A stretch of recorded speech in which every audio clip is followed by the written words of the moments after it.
Ta coquille est faible.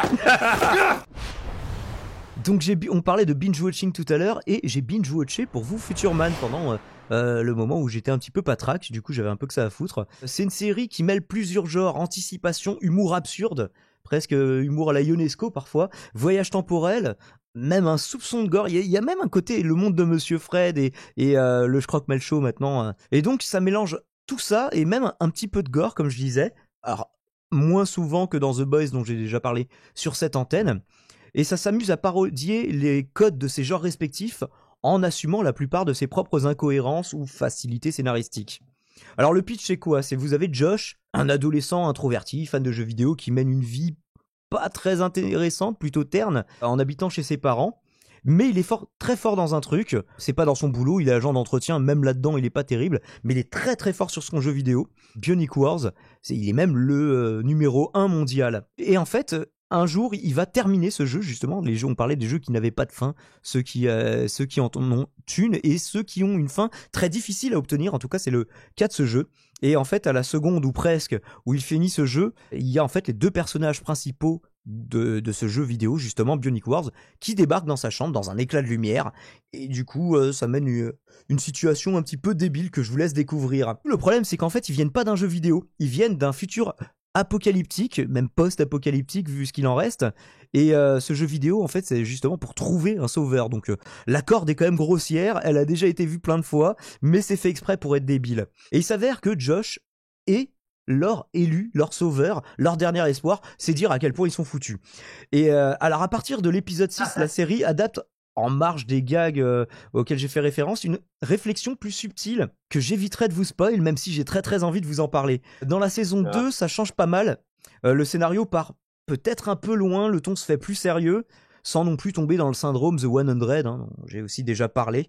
Et heureusement, parce que The 100, moi j'ai renoncé à finir la série, même si j'avais investi beaucoup de temps dedans et que je voulais savoir comment ça se termine. Non, c'est devenu trop inintéressant, désolé. La saison 3, la dernière selon moi, part elle complètement en vrille, pour le meilleur et pour le pire. L'humour est malheureusement relégué un peu au second plan, mais voilà, il y a toujours des situations absurdes, même si elles sont pas forcément exploitées que sous le point de vue comique.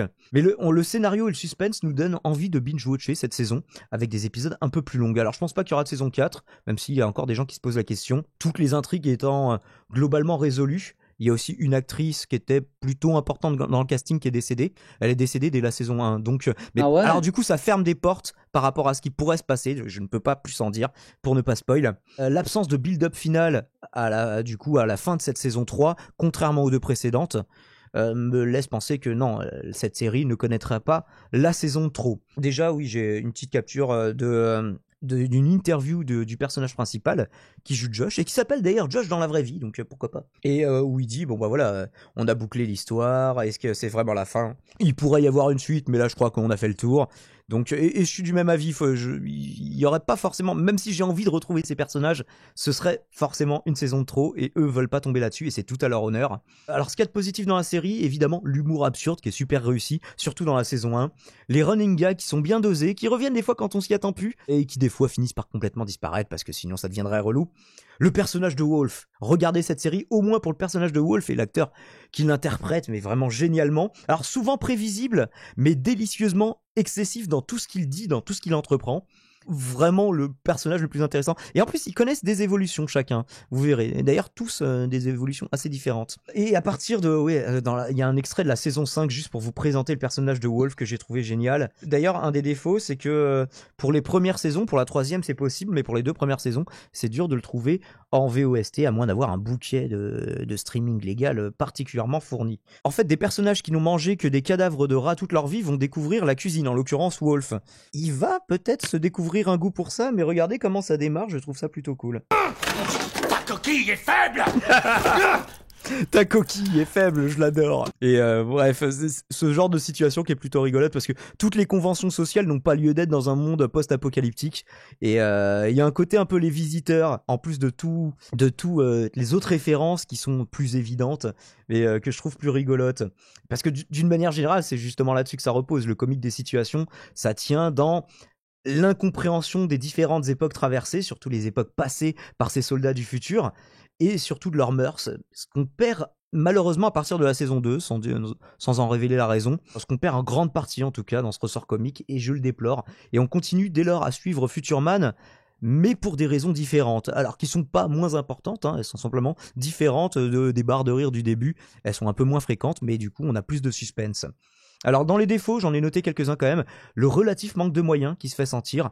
Beaucoup de scènes d'intérieur, quand c'est en extérieur, des cadres assez resserrés. Pas beaucoup de reconstitution historique, même en mode fantaisiste, et ouais, je trouve ça dommage. Je regardais un peu la série pour ça, même si elle a trouvé d'autres intérêts. Alors, la bande-son des années 90, des années 80, c'est plus 80s, moi je la trouve plutôt cool. Ça plaira pas à tout le monde. Pareil pour les refs années 90-2000, qui parleront pas à tous et qui sonnent des fois un peu comme du fanservice jeté un peu facilement au visage du spectateur, sans non plus tomber dans le truc complètement éhonté. Hein. Les facilités scénaristiques, même si elles sont justifiées, même si elles sont assumées, elles sont tout de même parfois un peu grossières, j'ai trouvé. Et les coups de théâtre, alors je sais pas si ça vient de moi, mais je les trouve ultra téléphonés. Moi, il y en a aucun qui m'a surpris. Il y a toujours, dès qu'ils introduisent un élément, un personnage, où je me dis, ah, c'est évident qu'il va se passer ça, et il se passe ça quelques minutes plus tard, quelques dizaines de minutes plus tard, et je suis quand même déçu à chaque fois, même s'ils arrivent à rebondir d'une façon intéressante là-dessus. Et bien sûr, oui, la VF qui est pas terrible, et la VOST pas disponible partout. Le personnage qui fait Wolf en VF arrive à être plutôt bon, comme vous l'avez vu. Je conserve, quand j'ai vu la saison 3 en VOST, j'ai fait là ça me parle. Il y a quand même quelque chose en plus.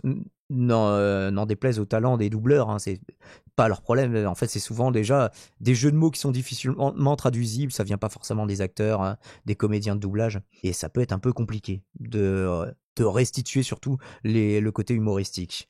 Alors tous les gags ne fonctionnent pas, hein, mais l'absurdité des situations, même dans les saisons 2 et 3, rend, à mon sens, très plaisant cet hybride de Retour vers le futur, Doctor Who, Terminator et The Big Bang Theory pour le côté des gens qui ne comprennent pas les conventions sociales. Et ça mérite au moins un coup d'œil, et même un coup d'œil appuyé selon moi. Est-ce qu'il y en a qui parmi vous ont vu cette série Future Man, messieurs, mesdames, sur le chat? Alors il y a Krax qui a vu. Mais il parle pas. Non, moi, en ce moment, je regarde pas du tout de séries. C'est des épisodes assez regarde courts. plutôt des documentaires. Ça fait entre 22 et 30 minutes les épisodes, donc c'est pas des gros épisodes de 50 minutes, 1 heure, pour les gens que ça pourrait effrayer. Ça se regarde relativement vite. Hein.